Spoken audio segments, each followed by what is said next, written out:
Golden State Nuggets.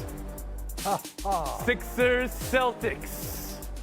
Bear poker versus bear. Ball nights with this panel. Let's go around the horn. No, I'll take the bear, Tony. Yep. I'll take the bear. Cousins. Take the bear. Cousins. No? Nobody? When the Celtics beat the Sixers in the Bear. playoffs last year, it led to a domino fall that saw Doc Rivers out, Nick Nurse in, and eventually James Harden out. Boston's summer of changes saw Porzingis in and Holiday in. Tonight, the new look Philly-Boston rivalry. And also tonight, Golden State at Denver. Another delicious game. Woody, did you hear David Dennis on yesterday's show give Steph Curry the MVP already? You could make a meal out of that, Woodrow. So these two games, 4 teams with title aspirations, 1 with the title now. And as you may know, Pablo Torre, you cannot win this year's title on November 8th. So who's in position to make the bigger statement tonight? Oh, Chef, there's a big game tonight, and it is the Sixers and the Celtics. And yes, of course, it's early in the season, but you know how different the Sixers team is through 6 games already. All of last season, all of the last decade, it felt like I've been frustrated with Doc Rivers, who's an excellent analyst, a commentator in our business now. But as a coach, it was ancient, this offense, and now Nick Nurse has modernized it. We have gone from a doctor to a nurse, and suddenly the patient is alive. It's a strange thing. It's a strange thing to watch what a handoff can do on the floor instead of just running endless pick and rolls. It's crazy to see what happens when, of course, James Harden has been the story, but to me, it's the schematics of this offense. Tyrese Maxey, Joel Embiid running a 2-man game that involves everybody else. To me, this is a team that can absolutely be in an NBA Finals, and they can absolutely and should absolutely beat the Celtics tonight. You are very high on this Philadelphia team. Kevin Blackistone, of the 4 teams we mentioned, who's got the biggest statement tonight? I'm going to follow up Pablo Torre by talking about my main man, Nick Nurse, who has won at every level of basketball, the British Basketball Championship, the G League Championship, an NBA Championship, and now he's taken his talents to Philadelphia, and they are thriving on it. 4 players averaging at least 20 points a game. Embiid and Maxey, 25 and 6 assists a game. Who needs James Harden when they're sharing the ball like that? Tobias Harris, like 70% shooting from the field right now. And they're playing something that no one else is playing in the league very much of, and that's a little bit of defense. So I'm excited to see what this new look Sixers team is going to look like tonight against the new look C's from Boston. All right, well, there we go. I guess it's just about Philadelphia tonight. Woody, what are you laughing at? I'm laughing at those 2 guys are on the East Coast, and that's all they are looking at, is paying no attention to where NBA basketball is really played, and that's out west. And the Golden State Warriors have to make a statement tonight. In order to be the champs again, you got to beat the champs. And they have lost 6 of their last 7 since 2021 to the Denver Nuggets, who are the champs. They were swept by the Nuggets last year.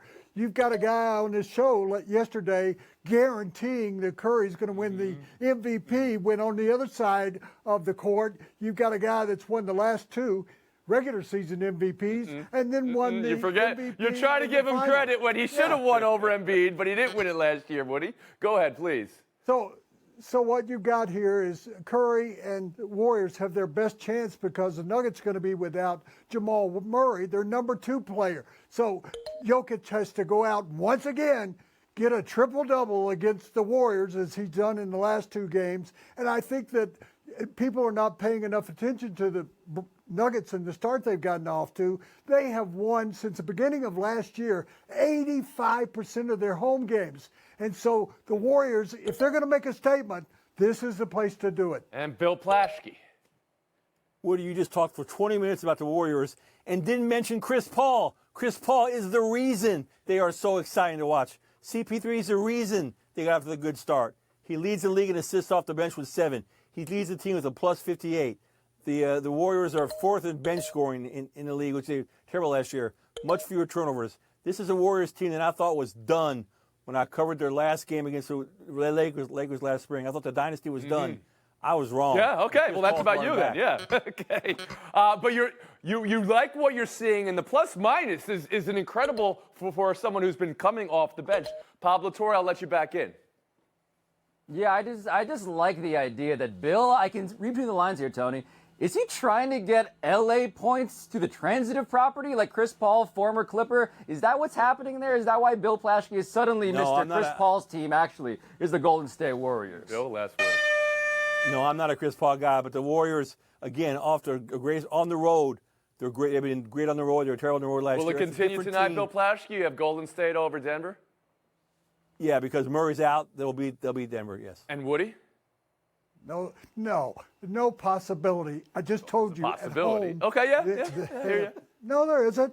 No, there isn't. I'm guaranteeing it. There's another November guarantee in the NBA. And Kevin, since you focused on Philly, Boston, pick tonight? Yeah, I'm going with Philly. And Pablo? You know what I'm trusting, Tony. It's the thing I always trust.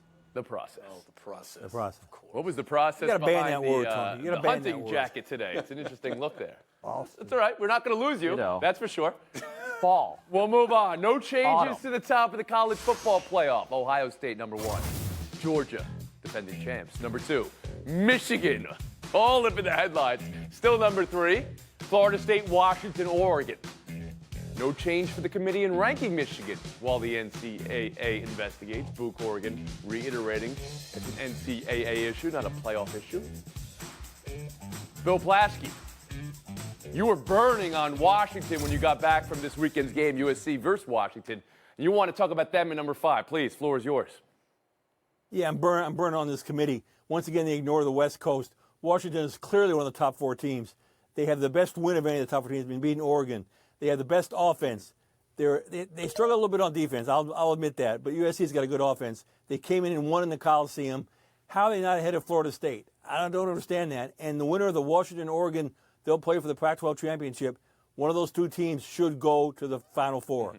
Absolutely. I don't think anybody's doubting that because that would be a strength of schedule win. But if I'm picking up what you're putting down, you would say after last week, Washington had a more impressive win than Florida State, for example. They've had more impressive wins during the season, and they had the second-ranked strength of schedule. Every metric has them in the top 4. Pablo, do you believe the ranking should adjust week to week depending on that past Saturday's win, or are you trying to see the best team in the country and they're ranking it in that way? Yeah, I'm seeing 2 things, Tony. Number 1, there is the regional homerism from Bill Plaschke that I expected. That's the first thing I noticed. The second thing I noticed, of course, is that Apple's all over this me. weekend is actually the weekend, Bill. This weekend's the weekend. 3 of the 5 highest leverage games as it concerns the playoff odds. It's happening. Michigan, Penn State, TCU, Texas, all of that is happening this weekend. So to me, it's kind of like when a show knows that the climactic episode is 1 week away, and so nobody wants to take a big chance on the plot line. Sort of like a bottle episode. The top 8 remains the same. They're just going to let it play out because they don't want to take a risk with the script. I think that's what's happening. Everybody's looking ahead to this week. JB, any takeaway from the second reveal of the college football playoff rankings? No, I think they got it pretty much right, and I like Washington as well. I love their offense. I love Michael Penix, but I'm not going to pick at Florida State just because they barely beat Pittsburgh, or didn't barely beat them 24-7. Everybody's going to struggle at some point. And the last strength of schedule I saw said that they had the 3rd best strength of schedule in the country. So nothing to take away from Florida State, and everything's going to work itself out since the committee can't do it on its own over the next few weeks. And Woody Page. They should have moved it around a bit. It wasn't, I think, perfect, but as it has been pointed out, I think this weekend will kind of settle the fog over that committee. And looking at the video of that committee in the room, I think they were in a hurry to get to lunch. There were no pastries in there. There was nothing really for them to drink. So I guess they were in a hurry just to get it over with and said, let's just repeat last week. But I tell you what, Michigan hasn't played an unranked team all year. They're going to find out that actually Penn State, according to the ESPN analytics, is the favorite in that game. And so if Michigan gets by Penn State, then yes, they belong. You think any of the last, I don't know, pick the investigation, pick the number of times, last 4 weeks worth of investigation will distract, or you guys use that word distract. I don't like that word. But will cost them in this game, Woody? No. Oh, okay. I don't know. After all that, no big deal. Okay. Woody's not paying attention. Yes, sir, it will cost him. You know, you love these Big Ten teams. You fall in love with their defenses. Oh, they're the number 1 ranked defense, number 2 ranked defense all season. That's because they have to play Big Ten offenses. That's why their defenses are so well ranked. We'll be back. Buy or sell next. Welcome back to Around the Horn, brought to you by Chase. Coming to you from the Seaport District at Pier 17. Another story from college football I want to get your take on. James Madison, unranked in the playoff rankings, and not able to play in a bowl game this year for now, as it's their second transition year from FCS. But they're 9-0 and AP ranked 21. So they're appealing the ruling of the bowl ban. Someone explained to me this bowl denial rule for a team transitioning and why anyone would exclude such a phenomenal story like this. KB, what is this? I don't know, but it needs to be changed right now. I mean, JMU out of the beautiful Shenandoah Valley, just a couple of hours drive from right here in Washington, D.C. Regional Been a bias, great but I football like it. program I do like it. forever, Great all drive. right? They should absolutely be allowed to play. If you get your driver's license, you don't have to wait a year before you can get behind the wheel of the car. You're in. You're a member. Let them play, please. Pablo Torre? Yeah, I don't know who this is protecting. I also don't understand the point of an appeals process, Tony, if this is not a reason to overturn this rule. Like, you have an appeals process, you have a classic exemption, nobody wants, maybe Coastal Carolina, who is against this appeal being successful? The only benefit they have to maybe not changing the rule is that there might not be 82 bowl eligible teams That's anyway. clearly going to be the so they case. can get away with it. Because of the way they've relaxed That's the the only bowl reason eligible why. in years, they're still going to get those numbers up. But now losing teams make bowls. Bill Plaschke, we have a 9-0 team, 2 years removed, and they can't make a bowl? This is insane. They're 15-3 against FBS opponents in 2 years. They've won 12 games in a row. Nobody can beat them. They beat Georgia Southern. They beat Georgia State. They beat everybody in Georgia except for Georgia, and they probably give them a good game. The NCAA has to change with the times. With the NIL, with the transfer portal, teams can get good and stocked right away. They have to recognize this and change this rule. And Woody Page. It's even worse in college basketball. You have to wait 4 years, so at least it's only 2, but it should be changed. And I didn't cover James Madison, the president, but I'll tell you what, James Madison, the football team, belongs in a bowl, and the NCAA can get it right. They can have the Dukes against Duke in the Duke's Mayo Bowl, and that would be perfect to end the season. I like the way you did that. Again, they have relaxed the bowl requirements so much over recent years. And just wait until Colorado has a losing record and the bending over backward they're going to do to get them in a bowl game. We'll move on. Colorado Buy or winning a sell bowl game, two, I Brian guarantee Cashman defending his Yankees. We only won 82 games. We didn't make the playoffs. I called it a disaster because it was unexpected, and it was a disaster. I'm proud of our people, and I'm proud of our process. Doesn't mean we're firing on all cylinders. Doesn't mean we're the best in class. But I think we're pretty good, personally. A disaster, but proud of the disaster. As for Hal Steinbrenner, here's his take. It was awful. I mean, we accomplished nothing. Okay, so that could be a motto for our show quite often. Steinbrenner also said the team will bunt more next year. That's something to look forward to. Pablo, buy or sell, Steinbrenner and Cashman being able to get to the Yankees where they need to be. I like the idea of doing anything you can to stop striking out, including at press conferences. All we want as a city, Tony, is don't be that much worse than the Orioles. And of course, Brian Cashman is talking about how actually, we have the smallest analytics department, so we're not a bunch of nerds who lose, we're a bunch of jocks who lose. Thanks for that reassuring update. Really appreciate Bill it. Plaschke. The Bronx Bunters, I can see it now. That's wonderful. They ought to. It's amazing. Steinbrenner is not following his late father's footsteps. Brian Cashman's been here 25 years. They haven't been in the World Series in 14 years. Aaron Boone's been here 6 years. They haven't done anything beyond a couple playoff rounds. These guys need to be replaced. I'm stunned they're still there. Steinbrenner has lost his edge. Woody Page. I'm selling the organization. If the old man were still there, he'd get rid of his son, he'd get rid of the general manager, and he'd get rid of the manager. And they're talking about they need a left-handed bat, and they also need pitching. Well, guess what? There's a guy out there that you can pay $1 billion to. He'd be you both. Can bring him to New York City, not and immediately. he can help you in both those areas. Love that. Kevin Blackstone. Oh boy, I'm real teary-eyed about the Yankees continue to struggle and falling on their face. Boo-hoo. But you know what's really funny is I'm just dismissing the analytics department as the smallest around. You're the New York Yankees. You could afford MIT to be your analytics Of course. department. I think if the you point wanted was to. being made. They have made. They've leaned The into scouting. analytics in such a way, in a flawed way, it has led to their Right. failures. And he was trying to rally behind. We don't even have that. I don't know why you would be bragging Humans. about that as Yeah, well. blame That the means the people. failures. Everybody belong wins with to analytics. something else. All right. Well, let's stay in New York with failures. Buy or sell 3 of the New York Jets. You've got Trevor Siemian in your building. Why not give him a try? Fair question. And I don't know. You got me. I'm gonna plead the fifth on all this one in terms of just I've got to look at it from a global standpoint and just see where we are. Bill Plaschke, buy or sell global pleading of the 5th. A global standpoint, I mean, Zach Wilson throws his balls all over the globe. I guess that's what he's talking about. You can't plead the 5th. You don't plead the 5th when you ask about your quarterback because that shows in uncertainty. That shows that maybe you're being bossed by Woody Johnson or Joe Douglas. Maybe you're not making a decision. Maybe it's out of your hands. Your team sees this. Zach Wilson sees this. This is not a good look for Robert Saleh. Woody Page? Yes, well, he's not the first guy in New York City to be pleading the 5th lately. So I think that that seems to be commonplace Wow, he's there. got you.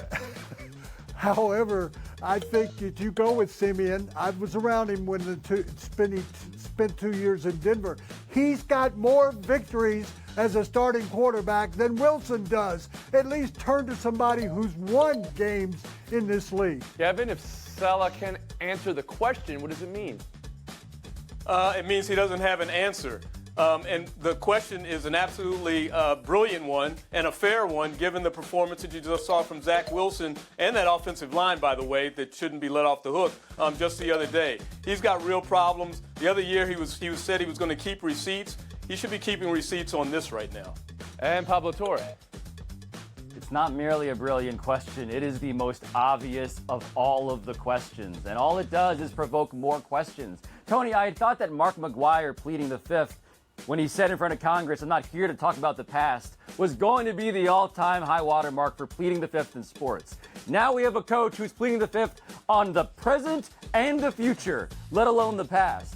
You have to answer it. You gotta answer it. If you can't answer it, we have our answer, unfortunately for him.